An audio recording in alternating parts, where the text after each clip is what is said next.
గంత అల్క కథం అవుతుంది. ఇంత వ్యవస్థీకృతమైన పోరాటం, ఇంత ఏర్లు 25 సంవత్సరాల వృక్షం కదా బీఆర్ఎస్ అంటే. ఒక రోజు కాదు కదా, ఒక మహా వృక్షం అయిపోయాయి, ఒక సముద్రం అయిపోయాయి. అసెంబ్లీ ఎన్నికలు మనం ఓడిపోయినాం. సరే, కొంత నైరాశ్యం వస్తుంది కదా సహజంగానే. ఎక్కడ వాళ్ళు అక్కడ ఉన్నాం 4 రోజులు. మళ్ళీ నేను బస్ ఎక్కితే మళ్ళీ అదే గర్జన, అదే కథ. ఎక్కడక్కడ లేచి దద్దరిల్లే పరిస్థితి.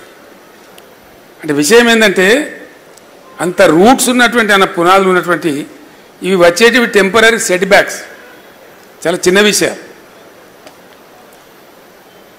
ఇవి సహజంగా వస్తుంటాయి, చాలా జరుగుతాయి ఇట్లా హిస్టరీలో మనం చూస్తే.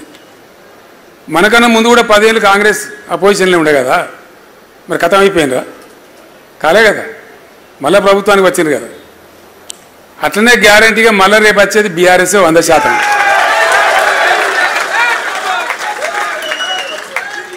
మొన్న ఒకడు వచ్చింది నా దగ్గరికి, 100%, దాని డౌట్ కూడా అవసరం లేదు.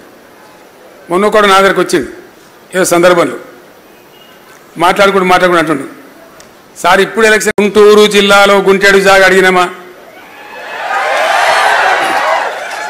విజయవాడ పట్టణంలో వీసమెత్తు కోరినామా, మా తెలంగాణ వాళ్ళమంతా మేలుకున్నాము, మా తెలంగాణ మేమే ఏలుకుంటాము. అప్పుడు ఇట్లుండేటి పాటలు. ఒక 2 చరణాలలో మొత్తం తెలంగాణకు సోయి వస్తుంది మనసు పెట్టి వింటే. అంటే అంత ఆలోచన చేసింది. ఒక పాట రాయాలన్నా, ఒక మాట మాట్లాడాలన్నా, ఒక సెంటెన్స్ మాట్లాడాలన్నా కూడా చాలా జాగ్రత్తగా డ్రాఫ్ట్ చేసి మాట్లాడేది.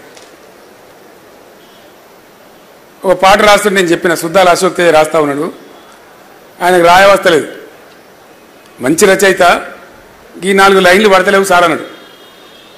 ఏందా అంటే, మన పండుగలు మనదంతా చెప్పాలి సార్, కొద్దిగా మంచిగా చెప్పాలి. ఏం పండుగలు చెప్పాలనుకుంటు, నువ్వు ఇదంతా చెప్పాలనుకుంటున్నా అంటే నేను చెప్పిన, ఏం లేదు రాయి, నేను చెప్తా రాయని చెప్పి.